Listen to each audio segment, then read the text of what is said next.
Ikaw ba ay nakikrib ng Arabic food o Indian food? Halina't samahan ako dito sa aking pagwawalwal.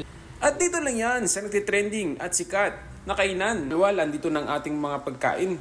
Kita nyo naman kung gano'ng ka-legit. Unang subo para sa inyo mga kawalwal. At talaga naman na-miss ko to mga kawalwal. Kasi nga galing tayo sa ibang bansa. At para pala sa ating mga kapatid na Muslim, saktong-sakto to mga kapatid nating Muslim. Assalamualaikum. Masarap to at halal.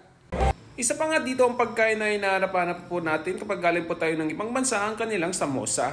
Sinawsaw ko lang po yan sa garlic sauce, tsaka perfect bite. Kita nyo naman, mga kawalwal. At kung kayo yung nagkikrib ng mga pagkain na Arabic, Indian food, mga kawalwal, punta lang kayo dito sa isang mall dito sa Urdaneta. Masarap din ang kanilang mga shawarma, mga kawalwal. Kita nyo naman sa aking subo. Masarap ang kanilang mga sauce, legit na legit. At parang nga nanggaling ka na rin sa ibang bansa, mga kawalwal.